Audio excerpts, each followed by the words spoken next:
Price the lord brothers and sisters. ಕರ್ತನಾದ ಯೇಸು ಕ್ರಿಸ್ತನ ನಾಮದಲ್ಲಿ ನಿಮ್ಮೆಲ್ಲರನ್ನು ವಂದಿಸುವನಾಗಿದ್ದೇನೆ. ನಾವೀಗ ಗಮನಿಸುವಂತದ್ದು ಸೀಕ್ರೆಟ್ ರಾಪ್ಚರ್, ಅಂದರೆ ರಹಸ್ಯ ಬರೋಣ ಎಂಬುವಂತ ಉಪದೇಶವು ಒಂದು ಸುಳ್ಳಾದ ಬೋಧನೆಯಾಗಿದೆ ಎಂಬುದರಲ್ಲಿ 5ನೇ ಭಾಗದಲ್ಲಿದ್ದೇವೆ.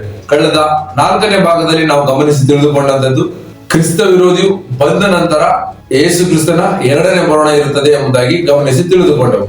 ಈ ಭಾಗದಲ್ಲಿ ನಾವು ಗಮನಿಸಿ ತಿಳಿದುಕೊಳ್ಳುವಂತದ್ದು ಕ್ರಿಸ್ತ ವಿರೋಧಿಯು ಪ್ರಕಟವಾಗುವುದಕ್ಕೆ ತಡೆ ಮಾಡ್ತಾ ಇರುವಂತವರು ಯಾರು ಎಂಬುದಾಗಿ ಗಮನಿಸೋಣ. ಯಾಕಂದರೆ ಇಂದಿನ ದಿನಗಳಲ್ಲಿ ಅನೇಕ ಬೋಧಕರು ಹೇಳುವಂತದ್ದು ಕ್ರಿಸ್ತ ವಿರೋಧಿಯು ಪ್ರಕಟವಾಗುವುದಕ್ಕೆ ಅಥವಾ ಅವನು ಕಾಣ ಬರುವುದಕ್ಕೆ ತಡೆ ಮಾಡ್ತಾ ಇರುವಂತದ್ದು ಪವಿತ್ರಾತ್ಮನು ಎಂಬುದಾಗಿ ಹೇಳುವವರಾಗಿದ್ದಾರೆ.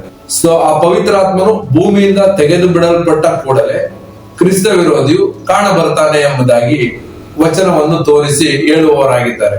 ಇದು ದೇವರ ವಾಕ್ಯಕ್ಕೆ ಅನುಗುಣವಾಗಿದೆಯೇ ಅಥವಾ ವಿರೋಧವಾಗಿದೆಯೇ ಎಂಬುದಾಗಿ ಸತ್ಯವೇದ ವಾಕ್ಯಗಳನ್ನ ಗಮನಿಸಿ ಸತ್ಯವೇದ ವಾಕ್ಯಕ್ಕೆ ಸಾಕ್ಷಿಯಾಗಿ ನಿಲ್ಲೋಣ ನನ್ನ ಸಹೋದರ ಸಹೋದರಿಯರೇ. ಅದಕ್ಕಾಗಿ ಮೊದಲನೇ ವಾಕ್ಯ 2ನೇ ಥೆಸಲೋನಿಕ 2ನೇ ಅಧ್ಯಾಯ ವಚನ 6ರಿಂದ 8. ಇದಲ್ಲದೆ ಆ ಮನುಷ್ಯನು ನೇಮಕವಾದ ಸಮಯದಲ್ಲೇ ಹೊರತು ಬಯಲಿಗೆ ಬರುವುದಕ್ಕೆ ಏನು ಅಡ್ಡಿ ಮಾಡುತ್ತದೋ ಅದು ನಿಮಗೆ ತಿಳಿದೇ ಇದೆ. ಅಧರ್ಮವು ಈಗಲೂ ಗುಪ್ತವಾಗಿ ತನ್ನ ಕಾರ್ಯವನ್ನು ಸಾಧಿಸುತ್ತದೆ.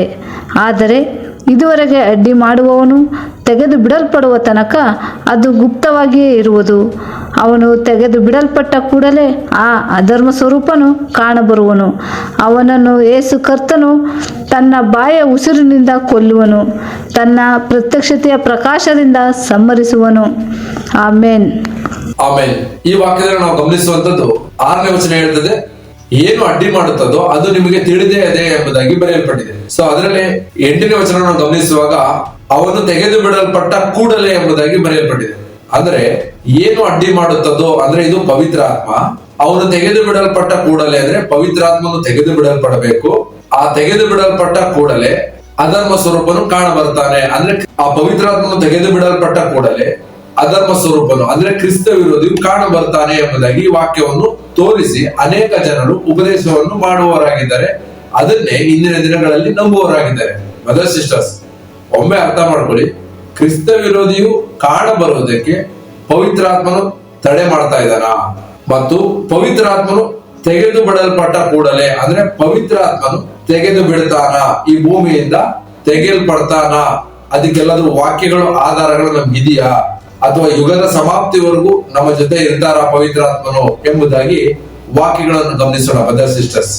ಯಾಕಂದ್ರೆ ಸತ್ಯವೇದ ವಾಕ್ಯ ಹೇಳುವಂತದ್ದು ಸತ್ಯನೇ ಹೊರತು ಇಂದಿನ ದಿನಗಳಲ್ಲಿ ಪ್ರಬಲವಾಗಿ ಬೋಧಿಸುವಂತ ಬೋಧಕರ ಮಾತು ಅಥವಾ ಸುಳ್ಳು ಉಪದೇಶಕರ ಮಾತು ಸತ್ಯ ಅಲ್ಲ ಅನ್ನುವಂಥದ್ದನ್ನ ಸ್ಪಷ್ಟವಾಗಿ ತಿಳಿದಿರ್ಬೇಕು ಬ್ರದರ್ಸ್ ಸಿಸ್ಟರ್ಸ್.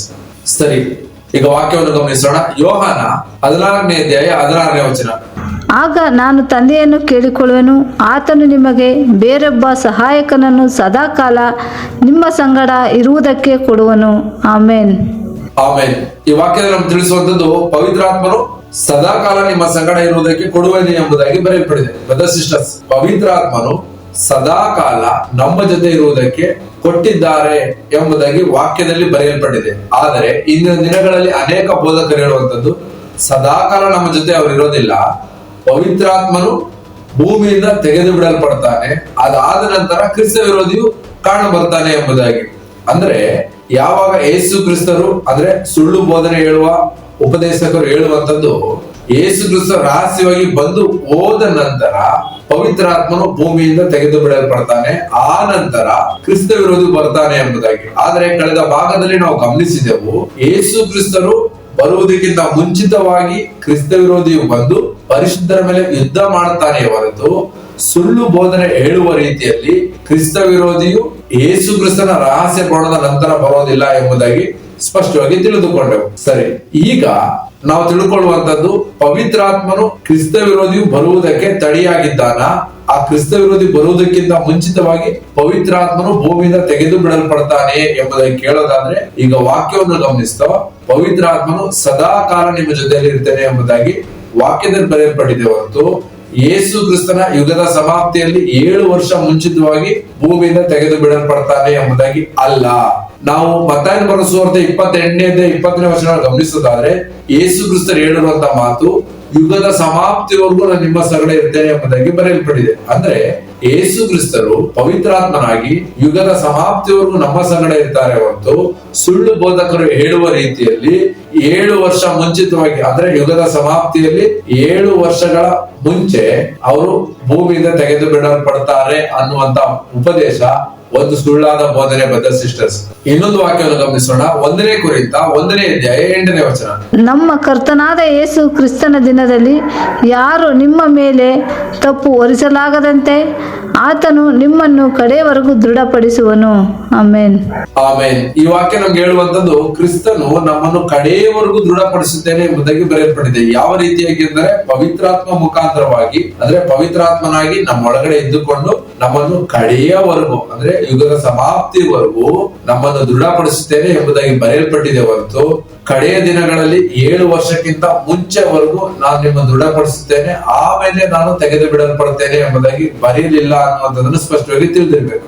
ಸರಿ, ಈಗಾಗಲೇ 2ನೇ ಥೆಸಲೋನಿಕ 2ನೇ ಅಧ್ಯಾಯ 6ರಿಂದ 8ನೇ ವಚನದಲ್ಲಿ ಬರೆಯಲ್ಪಟ್ಟಿರೋದು ಯಾರ ಬಗ್ಗೆ? ಹಾಗಾದ್ರೆ ಈಗ ಅನೇಕ ಬೋಧಕರು ಹೇಳ್ತಾರೆ ಕ್ರಿಸ್ತ ವಿರೋಧಿ ಬರುವುದಕ್ಕೆ ಪವಿತ್ರಾತ್ಮ ತಡೆ ಮಾಡುತ್ತಿದ್ದಾನೆ ಎಂಬುದಾಗಿ. ಆದ್ರೆ ಸತ್ಯವೇದ ಹೇಳ್ತಾ ಇದೆ ಪವಿತ್ರಾತ್ಮನ ಬಗ್ಗೆ ಅಲ್ಲಿ ಬರೆಯಲಿಲ್ಲ, ತಡೆ ಮಾಡುತ್ತಿದ್ದಂತವರು ಬೇರೆಯವರು. ಆ ಬೇರೆಯವರು ಯಾರು ಎಂಬುದಾಗಿ ನಾವು ಕೇಳೋದಾದ್ರೆ ಅದು ಸೀಸರ್ ರಾಜ ಎಂಬುದಾಗಿ ಸತ್ಯವೇದ ನಮಗೆ ತಿಳಿಸುವಂತದ್ದಾಗಿದೆ. ಇದನ್ನು ಹೇಗೆ ಯಾವ ರೀತಿಯಾಗಿ ತಿಳ್ಕೊಳ್ಳುವಂತದ್ದು ಎಂಬುದಾಗಿ ನೀವು ಕೇಳೋದಾದ್ರೆ 2ನೇ ಥೆಸಲೋನಿಕ 2ನೇ ಅಧ್ಯಾಯ 5ನೇ ವಚನವನ್ನು ನಾವು ಗಮನಿಸುವಾಗ, ನಾನು ನಿಮ್ಮ ಸಂಗಡ ಇದ್ದಾಗ ಈ ಸಂಗತಿಗಳನ್ನು ತಿಳಿಸಿದನಲ್ಲ ಎಂಬುದಾಗಿ ಬರೆಯಲ್ಪಟ್ಟಿದೆ.